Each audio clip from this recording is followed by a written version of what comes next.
my final year of baseball, and I ended up doing 50 flips. Are you optimistic on flipping or acquiring more buy and holds right now, or are you just heads down wholesaling? I don't know that I'll ever really flip high volume again. Yeah. You know, I flipped 600 plus homes probably at this point. Just for me now, well, man, wholesaling is just so much easier. Like it's risk free. So what does the personal portfolio look like today for you? What's up, guys? Welcome to another 11 out of 10 podcast. We're bringing it bigger and better than ever before. Once again, with a legend, an InvestorLift board member, none other than Ryan Pineda. Welcome. Hey, man. Thanks so much for coming on the Happy show. to finally Good to be see here. you. Yeah. So, Ryan, you started off not in real estate, but in baseball. You played for the Oakland A's. Yep. That's the same team that they had in Moneyball, correct? Correct. With Brad Pitt. Great movie. Have you seen that one? Amazing. Incredible. Yeah. Tell us, what was it like getting, like, first of all, how do you do that? How do you get into baseball? And then how do you transition from baseball over to real estate? Yeah, you know, I grew up playing sports my whole life. And so all I ever wanted to do was do that. I did not want to do real estate or business or anything. But, you know, I got drafted, like you mentioned, like literally during that era of Moneyball. So I was one of those guys. And, What you know, position were you? second base. Nice. So yeah, Billy Bean, who Brad Pitt plays, you know, would come talk to us and different things. And so it was like really interesting seeing that later portrayed and played out because it's pretty similar. Like, yeah, we didn't have much. Like, we were a cheap organization, it's scrappy. And like, actually our spring training is down the street from here. Yeah. So yeah, it was a fun time, but you know, I wasn't making any money, dude. In the minor leagues, you make $1,200 a month when I was playing. $1,200 a month. You think if you make it as a professional baseball player, you're loaded. You must make millions of dollars, but that's not the case. For 99% of them, it never happens. Really? Yeah, because you got to make it through the minor leagues, which very few actually make it all the way through, get to the bigs. And then you got to have longevity in the big leagues. You know, when I was playing, I think the minimum salary was $500,000. And so your first 3 years, you make the minimum. So, you know, guys that, you know, you make $500,000 a year. I mean, still a lot of money. Yeah. But like most people would never play in the bigs for more than 3 years, even if you got there. Yeah. And that's also pre-tax. Pre-tax. Yeah. So right? you're bringing home 3.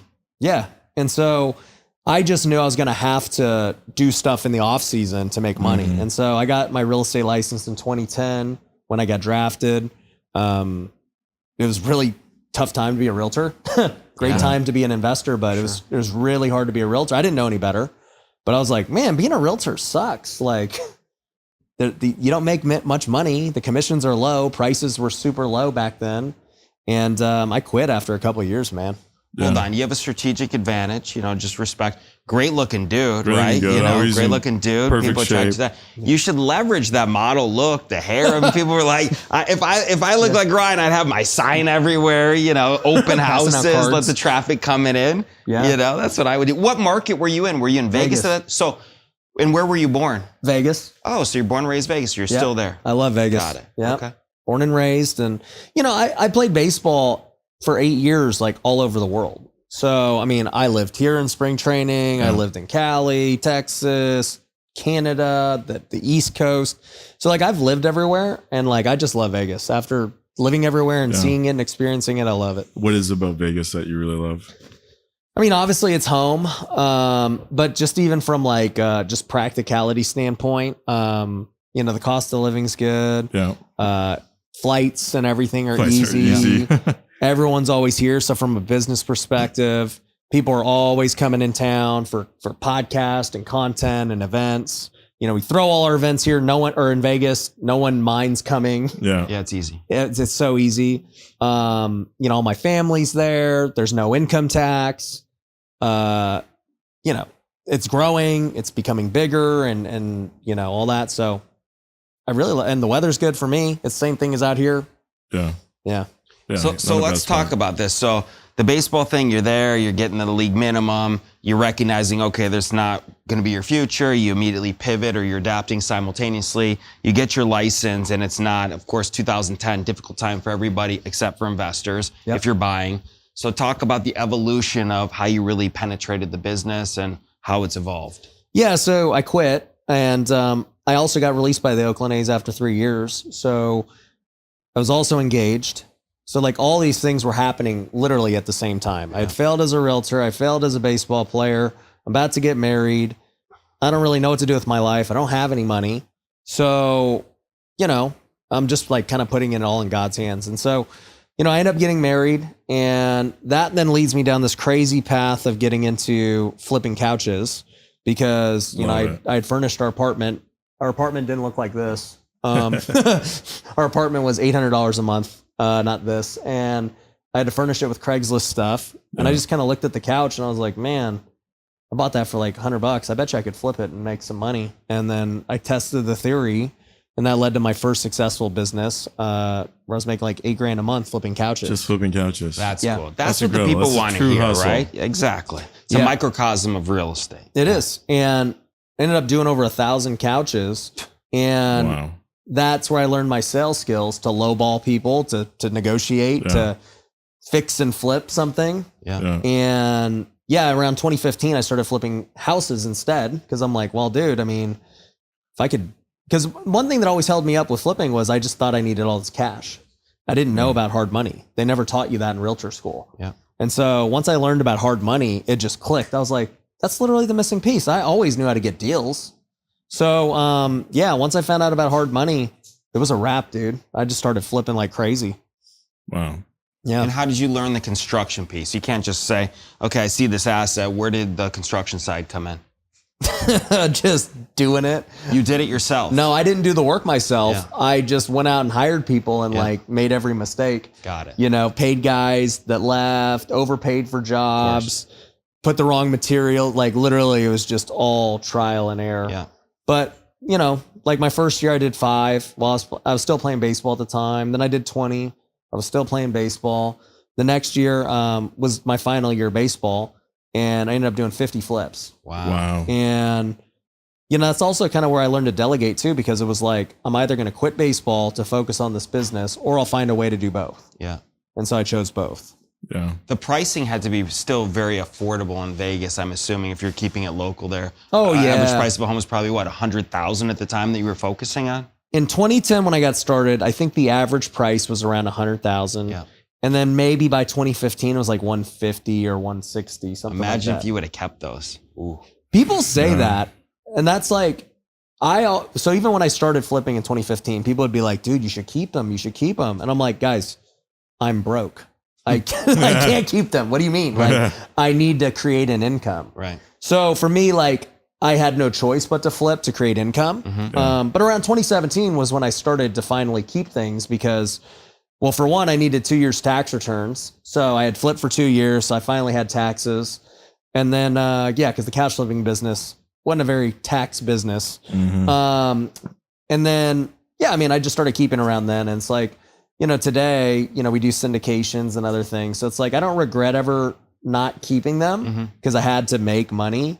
But at the same time, I think it's just all timing. It's a time and a place for each step. So what does the personal portfolio look like today for you? So I have a personal portfolio. I've been selling off a lot. So the last 2 years, I ended up losing a lot of money on flips because when they doubled rates, I had probably like 50 deals going on, and they turned into 50. Well, maybe not all 50, but pretty close to it, 50 losers. And so I had to pay back all my lenders, hard money, all this crap. And I had to come out of pocket millions of dollars to do it. And so I was like, well, what am I going to do here? And I decided 2 different things. One was wholesale. So I started wholesaling way more during that time, which I wasn't doing a ton of wholesaling before then. Maybe like 90% of my deals were all flips. And then I started just selling off some of my rentals to just bring cash in, as so much cash was going out during that time. So those are 2 adjustments the last 2 years. But I would say today, I mean, I own land, personal portfolio, I don't know, maybe 15, 20 houses. And then we have over 600 units in syndication. Yeah. We're GPs. Real estate investors, I found a brand new way to create cash flow that's better than anything else I've ever done. It's better than rental properties, Airbnb, my flipping business, multifamily. It's the best thing we've done yet. It is building an automated wholesale business. Now you might be saying, Ryan, how do you build an automated wholesale business? Well, what if you had the same exact leads that I get every single month? What if you had a sales script that was so easy to close deals over the phone that you could do it all across the country? And what if you could sell your deals directly on the MLS without a real estate license and without having to actually own the property and getting top dollar? Well, we do that with this new method. And I made an 11-minute video where I go over how it all works, how you can start doing it today. So if you want to go see that video, go to wealthyinvestor.com, go click the case study and see what I'm talking about. I love that about you, just the humility of, a lot of people come on here and they talk about how great I am, how many millions I've had, but I love the fact you say, 50 of those I lost. And then what you did to ensure reputation and stability in the market is you sold other assets off to ensure people were made whole. Most people could have walked or did, whatever. But I love the fact that you made it right for people and all the investors and private money lenders to take care of business. Yeah. And it sucked. And, look, I think some people do it because they can't. I mean, or they don't do it because they can't. Sure.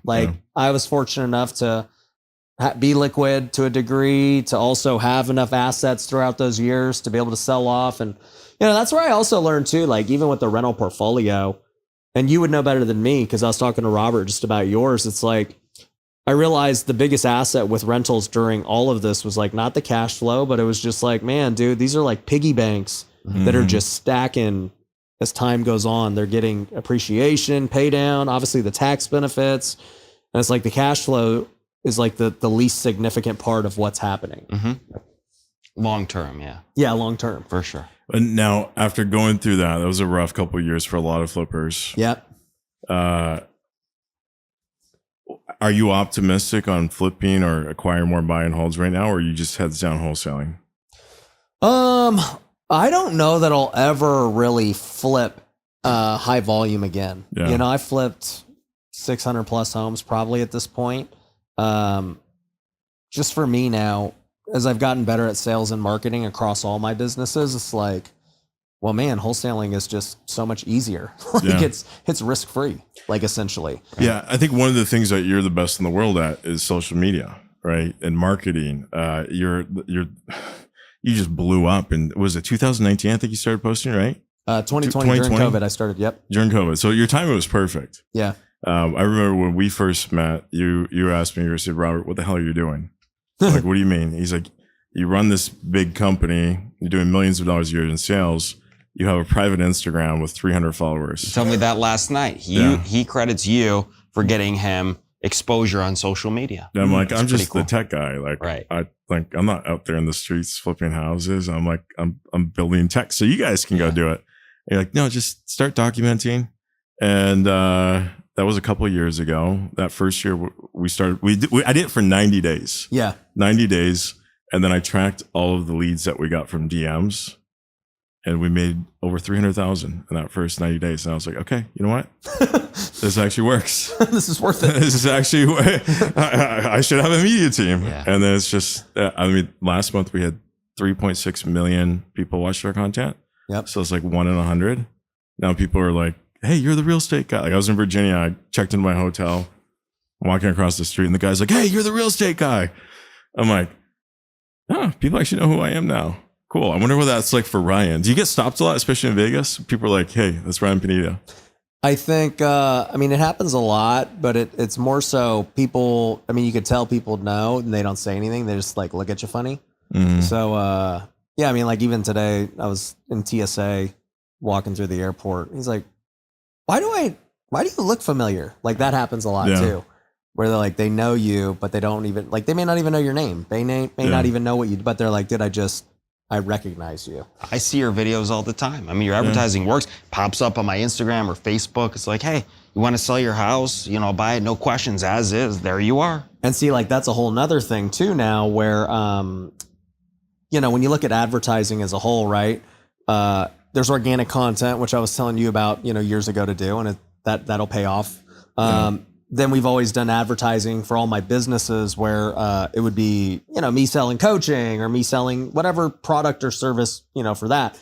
But then this last year, we started doing direct to seller marketing on social media because for whatever reason, I just never did it. I always did all the old school stuff. I mean, I was cold calling, texting. We ran TV commercials for years. I've done everything.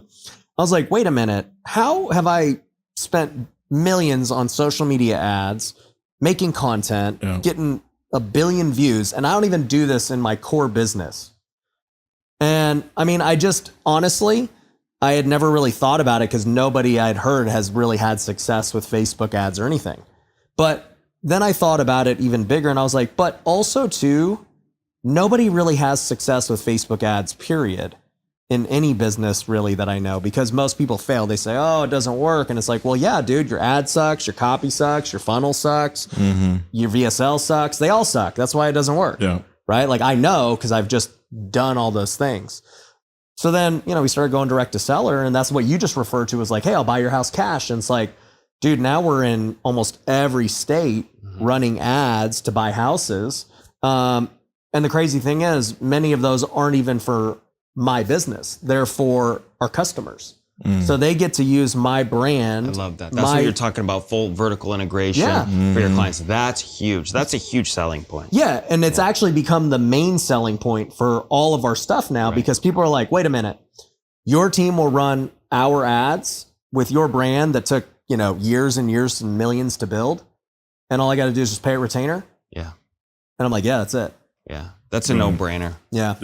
And then it's good for you too, because now all that ad spend is going to build your brand even more. I love it. Yeah. And it's truly a win-win, right? At the end of the day, if they try to run ads themselves with no expertise, no brand, no team, it will cost them way more, infinitely more. Yeah. And it will probably fail. Yeah. But it's like, for us, we already know how to do it. We're running it literally all across the country. Yeah. I love that. Now, when you first got into social media, you didn't have a whole media team. You were editing your own content. Yep. I remember you saying your wife, I think, took over at some point. Was that correct? Yeah, my wife was doing my YouTube videos at first, and I was doing all the TikToks. Yeah. Because at the time, no one was doing TikTok. They all thought it was like a kid's thing. Yeah. And then out of nowhere, you were just everywhere. How quick did it happen? It happened in less than a year. Less than a year. Yeah. But I think I caught perfect timing. You did, yeah. I was good. And then, I had experience and the look, there was different things that made it catch fire. Yeah. But I would say timing was more important than all of it. Yeah. And then I remember actually last November, we were doing a podcast and you said, Robert, you're doing good on the short content, but you got to get on to YouTube. YouTube is where the audience with money is. Yep. I took your advice. That was last November. And then we filmed the first 11 out of 10 podcast right after that. Actually, this podcast is because we were following your advice. Every time you listen to Ryan's advice, things go out. And we went from 400 leads a month to 1,200 leads a month just from this podcast. Just from this. And they're high quality leads too. They're not even just like, give me your free thing. They're like, no, dude, I really am interested in InvestorLift. Ryan was the one that taught me. He's like, how do you build trust? It's trust transfer, right? I'm like, hey, Ryan Pineda is a smart guy. He's an experienced guy in Vegas. If you need to do deals in Vegas, talk to Ryan. Boom, trust transfer. And then the second way is just spending time. The more time you spend with someone, the more trust you have. So if you get someone watching a 1 minute short per day, that builds up a little bit of trust. But if you get people watching 2-hour videos, builds up a lot more. I always say the word vulnerability, right? When people can truly expose and just be humble and honest about all situations, then they're enamored by it. They trust you. They want to move forward, do something with you. Yeah. And that's the thing too, right? We live in a culture of, with social media anyways, right? Where it's always like exposed culture. The next day, somebody's getting caught doing some different thing, right?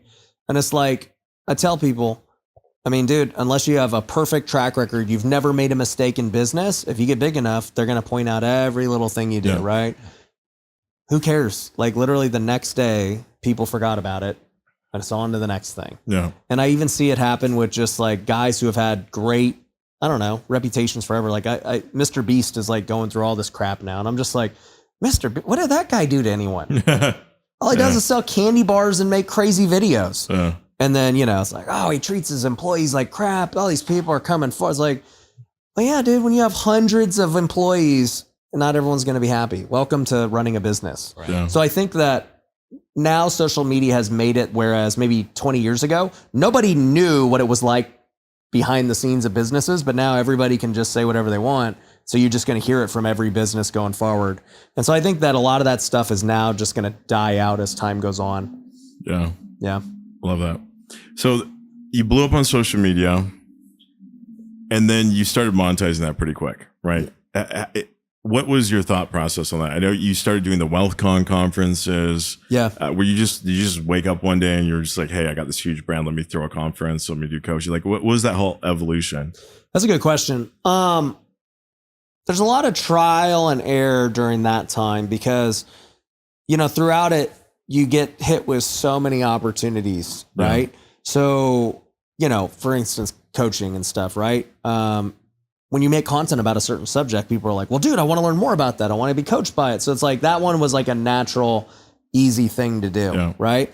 Well, I don't even want to say it's easy. It was just like there. Yeah. And then there's all these other opportunities, right? I mean, we had a tax firm that I ended up selling. We raised capital for apartments. That becomes an opportunity. Then this thing becomes an opportunity. And that became, they all become these opportunities. Some end up working out. Yeah. Some don't. And then it's just like, at the end of the day, if I was to look back now with hindsight of the last 5 years, the thing I've been preaching now is like, man, going deeper is always better than just lots and lots of opportunities. And, today when I now look at it, it's like, okay, I've done lots of different industries now. And the ones that I went into as not an expert, but like, no, just being a good businessman and like being smart and can try and just figure it out. Right. Those are the ones that all burned me. The ones that I've been in for a long time, aka real estate. Yeah. It's like, if I just go deeper in that, right? Like, okay, it first started with $11,000. That's how much more you'll make per deal using InvestorLift. Stop wasting money. Stop wasting time. Book a demo with us today and let us show you how we can help. Click on the link below to book a demo with us right now. Running my own real estate business and doing it successfully. Okay, we did that. Now everyone wants to learn. All right, that's a natural evolution of that business. Okay, cool. Let's build that education out. Okay, that's successful now. Now what? Well, now they all want leads because, I'm teaching them how to get deals. They got to buy leads anyways. Yeah. Well, I'm already doing this. So, okay, now that's another natural evolution that doesn't take a lot of time. And I'm in it every day, making sure it works. Okay, what's the next evolution? Well, the next evolution is, well, they need money. Okay, so at some point here in the very near future, we're going to be doing hard money and private money for them. And so now, it's still multiple things, but it's now just like a natural evolution of services and products that everyone will buy, and they'll keep buying it. They'll keep doing loans. They'll keep buying leads, They're going to be sticky. If it's a one-stop shop. Right? Hey, you want to become a real estate investor? We'll give you the education, the leads, it's all included. The tools. You get everything. Yeah, we have all the softwares. And so like, whereas before it'd be like, hey, you want education? Cool. Well, once you learn something, most people stop. Education's not sticky at all. Yeah. Right? Because it's like, well, once I teach you how to wholesale, what else is there? Yeah. Right? Well, there's community, there's event for sure. That stuff, it matters, but it's not a necessity to your business. A necessity is your leads, your softwares, your money. Yeah. So I've kind of transitioned into saying, man, how do I just keep going super deep on this? Because if that becomes the case and I can increase lifetime value, well, now I can acquire customers at a much higher rate than somebody else because the lifetime value and the recurring revenue is so deep. Is higher. Right, that makes sense. And then you win. Okay, that's a really important point. Right. This is one thing that most people don't understand in marketing. Whoever can pay the most to acquire a customer wins. I think Dan Kennedy said that. Yeah, Dan Kennedy, one of the OG marketers. It's true. If I got a $10,000 customer lifetime value and Ryan has a $20,000 customer lifetime value, I can only pay $999.99 to acquire a customer versus Ryan could pay $19,999.99. Well, the same thing. So for everyone here's like mainly a real estate investor, wholesaler, flipper, right? The same thing is true. InvestorLift does that. Yeah. Right? Because if I get a deal, we're both talking to the same seller, and I have InvestorLift and they don't. Let's say my average fee is now $30K versus yours is $15. Yeah. I can pay that seller $10K more, $15K more, and still make what you would have made. Absolutely. And you're not going to beat me on the deal because I have a tool that maximizes LTV. Yeah. I remember in November when I was at your place, we spent a couple hours with the discipline managers. Yep. We showed them Artemis mode, neighboring buyers, and their minds were just like blown. How have things been going with the team since then? Are they still crushing it? Slinging they're deals doing on great. InvestorLift? You know, it's funny. So we spent this last year, building out all of these Facebook ads and the marketing.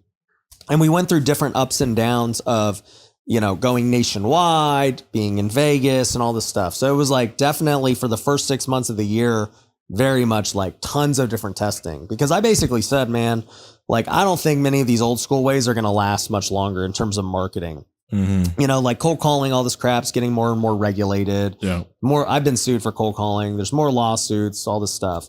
And then I know every marketing works for different people and different things. So I'm not saying this is like a blanket statement, but I noticed my TV, I spent millions on TV. It was just trending the wrong way. Yeah. And, I'm like, well, dang, dude, like at this point, like what other options are there?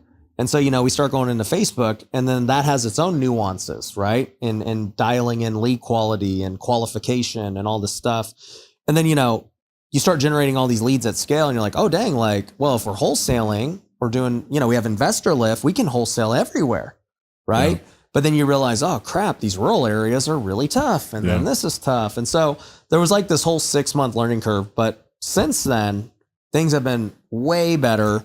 Wholesaling in both Vegas and nationwide. Love it. Love it. So real fast, you mentioned before briefly your wife came in, was assisting you with the social media and shooting the videos. What role does she have today in your business, and how does that partnership work with marriage and business? How's that working for you? Yeah, her role in the business is she's the only one in the owner's box. So she just chills and just cashes checks. No, but she's a stay-at-home mom, so she we have 3 kids, 5 and under. Nice. So boys, girls? 2 boys, 1 girl. You're going to get them into baseball? Whatever they want to play. Honestly, I'm like so indifferent on, if they want to play baseball or, now I'm a golfer, so they're always on the golf course. Do they want to play golf? Do they want to be in I don't really care, honestly. They can do whatever they want. For me, all I really care about is that they grow up knowing who Jesus is, and like they always understand that's the main priority. So, whatever else they want to do, it's all good. But that's her role. And then even speaking on that front, the only thing she does do in our business is in the nonprofit space. So, we have a Christian business nonprofit called Wealthy Kingdom. And so, we've got like over 1,000 members in it, business owners and entrepreneurs. It's all free. And, we got like 100 Bible studies almost across the world. We do big events, small events, all these things, just getting business people together. So she's really passionate about that. She speaks on stage when we do those. She does, she's the worship director. So she's like a musician. So she plays the keys and other things. And so she gets that team together and their sets and, all the music stuff. That's amazing. So clearly, Jesus has been and religion is very important to your business. Obviously, you mentioned like being at an all-time low, you're transitioning out of baseball, the real estate wasn't working, but obviously you've got a greater belief in God and a higher being. How does that come into play with all your businesses? Do you just lean into God and pray, or how does that work for somebody that maybe is looking for religion or looking for, a calling to assist in their life and in their business endeavors? Yeah, that's a great question. So, man, if I had to rely on just me, there'd be major issues because I'm very flawed. I'm very limited in knowledge. We all are. Yeah. So it's hard when you're just depending on yourself. And that's why I think a lot of people have anxiety and fear and all these things because, when you're dependent on you, it's hard. For me, there's a Bible verse. It's Matthew 6:33 that says, "But seek first the kingdom and his righteousness, and all of these things will be given to you as well." So essentially it becomes, if you seek Jesus first, everything else will take care of itself. And that has been my belief for a long time. Every time I have sought to do something myself and I didn't feel good about it in my spirit, it never ended well. It's like, well, we could go about it this way. And, it just seems like a good opportunity. It's right there for the taking. Never ended well. Then there was things that I'm like, I do not want to do that. But I felt in my spirit that I needed to do it. Good example, flipping couches. I'm like, dude, what? I don't even know what this is. Like, I don't want to do this, but let's try it out. Right. Social media was that way. I actually never wanted to be a social media guy. Like You always say you're an introvert. Yeah, I was introverted. And even to this day, I'm still introverted, but I can just do it. Right. Yeah. But I never wanted to do it because I was already successful flipping houses. I didn't need to get into social media, but I really felt during COVID, you know, God was like pushing me towards social media because I had multiple people, like I had this vision about it. I had multiple people tell me about it. And I'm like, okay, clearly, you know, for me and my journey, whenever I've had an idea, God has always provided confirmation through other people. And so like, I'll have this idea I'm not telling anyone about. And then somebody would be like, dude, have you ever thought about starting a YouTube channel? And I'll be like, huh, yeah, a little bit. Right. Yeah. And then the next day, dude, you would be really good at YouTube if you actually did it. And I'm like, all right, like I understand. And then I do it, right? And you don't know how it's going to play out. That's what faith is. You don't know the outcome. Yeah. You're just walking step by step, seeing, you know, like trusting that you're on the right path. And you don't know how big it's going to be. You don't know what it's going to lead to or the doors or whatever. But, you know, so for me, you asked the question how he plays a role. It's like, man, as long as I just seek the kingdom first in everything that I do, I will live with whatever result that may be. I don't really care about the net worth. I don't really care about the properties or the views or anything. Like, I will take whatever happens from that. I like that. Yeah. Mic drop. Good to see you. All right. No, but I mean, part of what, like the whole impetus of this podcast is to really help entrepreneurs across the board, men, women, young and old, find guidance through other people's success and failures in terms of extracting value from, you know, our experiences. And that was very impactful. Think about it, of all the knowledge, right? 100%. Well, even to even take it a step further, right? Every entrepreneur and even just normal everyday people, right? Everybody has like goals and they should, right?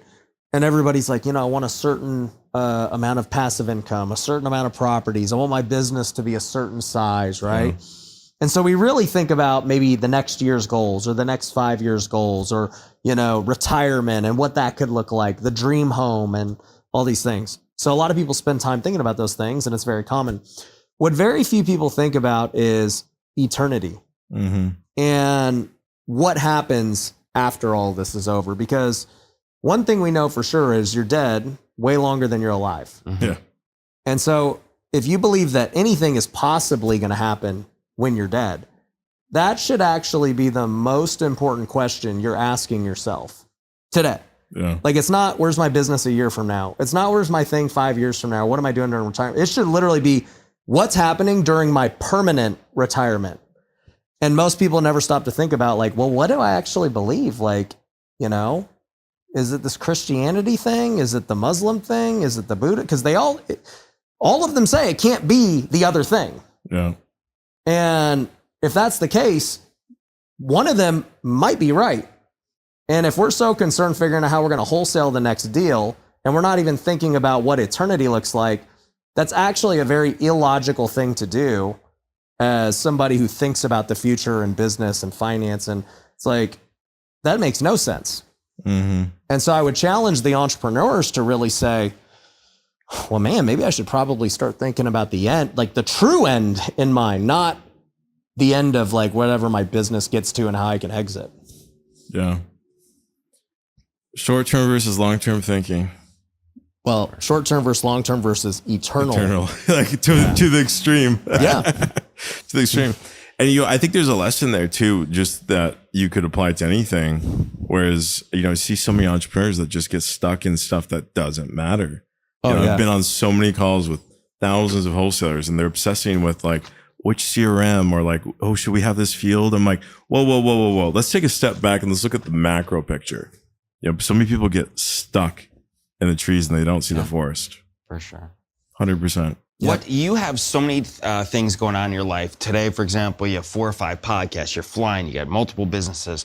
What keeps, aside from God and whatnot? What do you do? You're in great shape. What does your health journey look like? And your sanity? Do you meditation, Bible studies? What keeps you grounded on a day-to-day and motivated? Great question. So I think what I said earlier about that Bible verse, seek first the kingdom and his righteousness and everything will be added to you as well. everything that I do is based on that. So for example, to answer that question, okay, well, what is the first thing I do today? Well, today, I flew here, but I still prayed. I still read my Bible. I did my morning routine with God, and, that didn't change. Another part that, Christians believe is like, man, dude, like you got to take care of your household. Your household needs to be in order. The Bible actually says nobody should lead, especially in a church setting, if your house isn't even in order, right? So for me, my family's super important. So whenever I do trips like this, like almost 90% of the time, I'm coming back same day. So like today, I'm gonna go film 4 times. I'm gonna have dinner. I'm gonna spend a full day here, but I'm gonna get back by like 7:30 tonight, and I'm gonna still just go home and see my kids and be with my family. Like they're not even gonna know all the stuff that I did today. Yeah. It'll be like, oh yeah, he went to work today and he's back, right? So that's really important to me. Like on the weekends, I don't work. The weekends, we just hang out with the family and we go to church and all that good stuff. And so, it all stems from, if you understand what the true end goal is, you would reverse engineer that. So like, even if faith isn't like your ultimate guiding light, and you told me, hey, dude, I really want a wife, right? Because I've been meeting a lot of guys lately who are mid-30s like me, and they're like, dude, like what I really want is, a spouse and kids and all these things. I've been grinding, building my business all these years. And I'm like, well, yeah, the reason you don't have it is because you weren't even focused on the end goal. You weren't doing the actions that would have led to that. It's like, if a spouse was really important to you, have you made a game plan for how you're going to find this person? Right. Yeah, do you have KPIs? How many dates you're going on? That's how many? so good. Trust fund, That's so 6'5", Yeah. blue eyes. Okay, if that's the goal, how do you find the them? conversion, right? Yeah. Right? But you do that for business. Of course. And the same thing is for faith. So it's like, man, okay, like what would determine, There's the wife. Not just kidding. what would determine whether or not my faith is good? Well, man, I can track some things, man. Did I pray today? Did I read my Bible today? Did we go to church this week? Like very trackable things that you would set into your schedule every day if you wanted to grow in faith. So you're very schedule focused. You got your daily routine. You follow it no matter what. Your schedule, if I look at anyone's schedule, I can immediately tell what kind of person they are truly and what they prioritize in life. Yeah. Now, they may say they are a different thing, but they're not. Yeah. Right? If somebody tells me, dude, I love my family so much, dude, I would do anything for them. And, I love spending time with them. And then I look at their schedule and it's like, bro, you work 80 hours a week at the thing. You golf on the weekends with your boys. At what point do you actually like your family? Yeah. Because I can tell you, you're headed for actually divorce. Mm-hmm. Like I'm almost certain you're going to get divorced. It's like looking at a business where you're bleeding cash flow and you're like, we love cash flow. It's like, no, you don't. You're headed towards bankruptcy. Yeah. Yeah. And that's what it is. Like I can look at anyone's schedule and know their priorities. Same thing with health. You ask that. It's like, I work out. Well, so, discipline for health comes from spending my career as a pro athlete, but I've kept those same habits way after the fact. And it's like, well, I work out 4 times a week. Wednesday's actually my only off day, on the weekday. So it's all good. Being out here, I didn't work out this morning because I wasn't even gonna. And with that being said, it's like, man, if you just look at what I ate every day and how I meal prep and like, I just get meal preps for breakfast and lunch. I work out the same things all the time. I don't miss a workout. You would be like, oh yeah, that makes sense why he's in shape. Like it all makes sense. You could look at anyone's life and their habits and their schedule and say, that makes sense. Yeah. There are some of your habits. Yeah, it's predictable. The day, the days turn into weeks, the weeks turn into months, the months turns into years. Yeah. And you always overestimate how much you're going to get done in a year. But if you go to the 5-year horizon, it's incredible what you can get done in 5 years if you just focus on one thing, the important things, and just go all at it 11 out of 10 every single day. Yeah. And do something that's also sustainable. Yeah. Because, there'll be people who do, crash diets or whatever else. Yeah. And it's like, bro, like pick something that you could do every day. For sure. One of the other things that I've learned from you is to get out of get out of the weeds and focus on the high level work. I remember we were playing golf in Punta Cana, Yeah, that was fun. and I was like, "Oh, one sec, I gotta Oh yeah, I gotta go I send a remember. wire real quick for the yacht for the next day." And I'm sitting there at the hole, like typing in the account number and the routing number. Do you remember what you said back to me? Why are you doing this? Somebody else should be doing this. Yeah, I was like, why are you wiring money right now? We're golfing. Yeah, and at the time I was also doing my own taxes. I was doing all my personal taxes and running all the business taxes. That's crazy. And doing the books. Yeah. You know, we're doing like 10 million a year, and I hadn't hired an accountant. Ryan's like, "Bro, let me connect you with my accountant. Right. He'll take care." We're still with them, by the way. We're still with True Books. Yeah. Good, good. Yeah. I love That's it. taking care of us. Any thoughts that you can share with people? Like, what do you see? You deal with a lot of different real estate investors, wholesalers every day. What are some of the mistakes you see them making like that, where they're just like doing low value work or Yeah. I think this is all business owners. The number one problem people have, and I was just telling Jeremy Miner this too, is it's the inability to understand what is the highest priority thing. I need to come up with a better way to say this, but, long story short, it's like the best people in the world are able to identify this is the most important thing for me to do right now or this week. This thing must get done, because if it doesn't, it's going to bottleneck everything else for however long until it gets actually done. yeah. Right. And along with that, once that gets done, then being able to identify, okay, that's done. What's the next thing?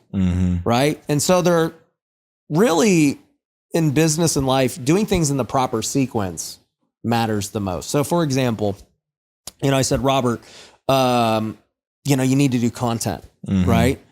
Well, you have two ways you could go about doing content, right? You could, just do short form like you're doing and whatever else, or you could do long form, like I said. And, which one would be better? Because clearly they're two different paths that require different energy, maybe the same amount of energy, let's just say, same amount of cost, same energy. But if you can only pick one, which one's the better one to start first? Now, there might be people who say, well, short form, because you're going to go make money quicker and whatever else. And, if you need money quick, then maybe that is the answer. But in your case, you were already bringing in money. So it's like, well, which one's the better answer? Well, in this case, we think YouTube would be the better answer, because over the long haul, by starting it now, in a year or 2 years from now, bro, the returns are going to be incredible. Yeah. And whereas if you start 2 years from now, man, who knows? The market might be different. You might have bad timing. It's oversaturated, whatever the case is. So it's literally simple everyday decisions like that that dictate whether or not you're picking the highest priority task. And even, like if I'm consulting guys, a lot of guys, so for example, I have two of my one-on-ones with me right now.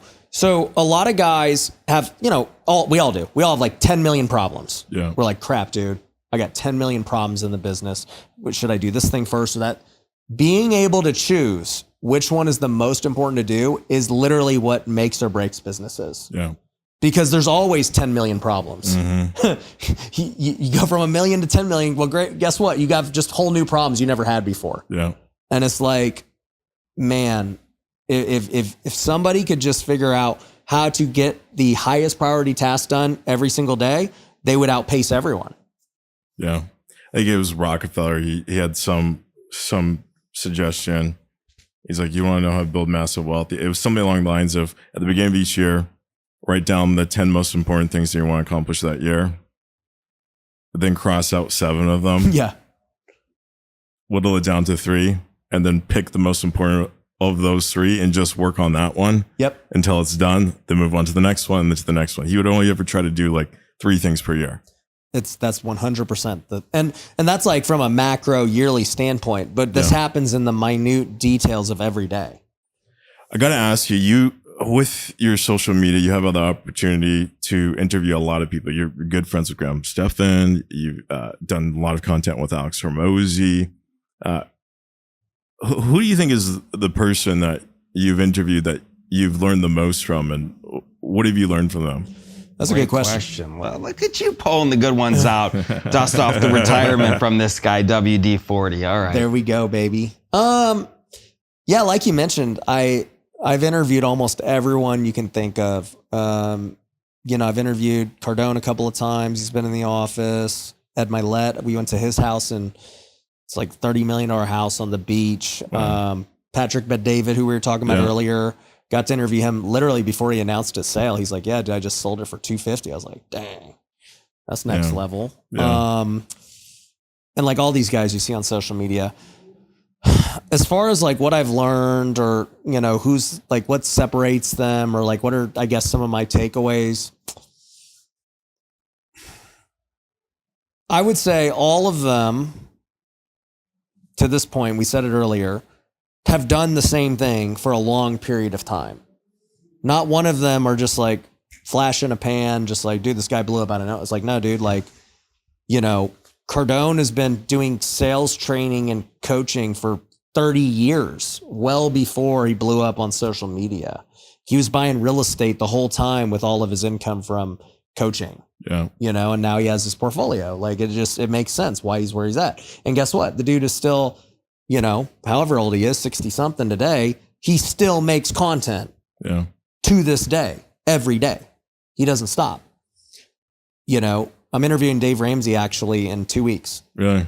And I got a lot of questions I want to ask him. But once again, another example of a guy literally has done the same thing every day for like 40 years straight. Yeah. Ed and Patrick did insurance every day for decades to build up to what they got. And so I would say the most impressive thing about everyone is their ability to just stay doing the same thing day in and day out. Because, dude, it gets boring, man. Yeah. It gets boring doing the same thing. Like, I don't know. Are you tired of flipping houses yet? No. That's why you're successful. No, we talked about this last night. It's like you talk about the first 100,000 or million or 10 million, whatever it is, just numbers. But there's something in the blood, the art of the deal that I love. He says, you remember your first deal, how great it was? You get that same feeling? I said, actually, I do. I am passionate about the deal. It doesn't matter if you make 10,000, 2,000, 100,000, you assign it for $500. It's just about the deal. Yep. Yeah. So you're the weirdo, right? I'm an anomaly. Yeah, but that's why you're so successful. But you said something so key. The misperception in the world is someone sees you on social media, think, you're an overnight success. Look at this guy, just popped on social media. But what they don't understand is what we're talking about right now is you don't just randomly pop up in social media. No. You've been doing the same thing the whole time. You've been believing in the kingdom and the gods and putting in the work. No one sees the behind the scenes stuff. That's what's so important. We're not randomly sitting on this couch. You're not randomly here. You're here because of the monotony and the hard work for decades to get to this level. No one sees that. They just see the quick 30 seconds of your good looks on social media. Like, fuck this guy, excuse me. Who is this guy? What a dick. They don't really get to know you in this capacity and understand really what went on behind the scenes and the hard work and the effort. And this is also why, back to the point of why long form is important. Yeah. Because now you listen to this for an hour and you're like, oh, okay, I actually understand. Sense, like you said. But it doesn't happen in 30 seconds. Correct.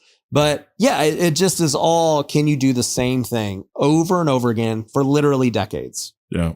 That will define whether or not you're successful. And that's the core message of our podcast, is like why we call it the 11 out of 10 podcast. Is I always say, look, most people go 9 out of 10. And if you're going 9 out of 10, you're competing against guys that are going 10 out of 10, you lose every time. Yeah. The market always wants what's best. So some people realize that and they go 10 out of 10. If you go 10 out of 10 on something for long enough, you will become a millionaire. But then there's the next level. The next level is, what guys like Elon Musk has figured out, guys like Steve Jobs have figured out. That is, there's another level. They find this extra gear where they just obsess over one thing, trying to do one thing better than anyone else, and just obsess over it relentlessly for decades and decades on end. And those are the guys that just get off the chart results. Because if you're the only 1 out of 11 and everyone else is at 9 and 10 and 7 and 6, you win. You win the whole market. Yeah. And I mean, it goes back to what you're talking about. If you can pay the most, then you win. Yeah. Right. So it's like Elon, when you look at what he's doing just with Tesla, since that's his most successful, thing, it's like he started out doing electric cars when no one else wanted to really do it. And now there's way more adoption today because of him. But dude, he's been doing it now for like 15 years. Yeah. They're not going to catch him. It's literally impossible for these other car companies to catch him because he has a 15-year head start, and his Teslas have all of the data. They have all of just the people driving. That's why their full self-driving can work. They have all the charging stations. It took them 15 years to do that. Chevy can't just jump in and do it. I don't care that they've been around 100 years. Like, it was the 15 years of Tesla almost going bankrupt multiple times, Elon risking it all to now be at the point where, dude, I mean, he's the richest man in the world. I saw the other day in like 5 years, he's going to be a trillionaire. Guess what? He's getting the rewards now, 20, 30 years later. Yeah. Zach always says it's delayed gratification. Delayed gratification, baby. You didn't wake up one day with 300 houses. No, I woke up one day with 300, but it was just after a long time. I woke up today and I had You went from 298 to 299, then eventually one day you wake up with 300. That's but I think too, the commonality, as we're talking here, I'm digesting, and I love this conversation. It's incredible. The key component to all of this is strategic relationships. Like, I love what Alon just did with Trump. I mean, to really piggyback this relationship. Now, I think it's going to be faster to get to the $1 trillion level because of, being on board with Trump and backing him and all this stuff. Like, he's betting on him, but he's also betting on himself. Look at the role he's taken on now. Yeah. It's a great strategic He's move. going to get to do whatever he wants the next 4 years. But at the end of the day, the relationships you have with all your students and now the integration, the ancillary income that you're creating by the stickiness of what you're creating is genius. Same thing interfacing with your customers and the messaging and just enhancing the technology. These relationships are critical. You also got to bet big sometimes. It was interesting about the Elon Musk going so all in with Trump. Mm-hmm. Did you watch the Tucker Carlson interview he had? And he said, "What happens if Trump loses?" Did you hear that? No. I did not. He literally was like, "Oh, I am effed. I am so effed." Yeah, because he went all in with Trump. Lawfare coming up my ass is going to be insane. Yeah. Yeah. Absolutely insane. Yeah, he put all his chips in one basket. Yeah. Sure did. I know you got to head out to Carlos's place for another podcast over there. Yeah. I guess say hi to him from us. We just chatted with him 2 days ago. He's great, incredible guy. Very similar values to you. I got to ask you, Zach asked this question a lot. When everything is said and done, how do you want to be remembered? It's a good question. Goes back to Matthew 6:33. Matthew 6:33. Seek first the kingdom, everything else will be given to you. So if I can be a guy who led a lot of people to Jesus, then that's all that matters. Whatever else happened along the way, I don't get to take it with me. It's just like, it doesn't matter. Yeah. Right? So if I can help people, go from thinking they need to go make passive income and cash flow and all these things to thinking, dude, actually I need to make sure I store up treasures in heaven, then that's actually the real, that's the only thing that matters. Yeah. That's your highest priority. Yeah. Yeah. And were you socialized in a religious environment? How did you find God in that respect? Yeah. I mean, I was raised in the church. Okay. So my parents are Christian. I grew up that way. But, I mean, obviously, as we know, just because you grow up a certain way doesn't mean you end up that way, right? For sure. So, I think God just always put it on my heart from a young age to really seek and obey and do that. And so, even then, I wasn't out dating and going crazy and doing all this stuff. My wife was my first girlfriend. We got married young, try to do everything the right way. And, by no means am I perfect or is she perfect or anything, but it's still that same mentality of seeking the kingdom with all your decision making and what you do. And, the good thing is, you don't have to be perfect.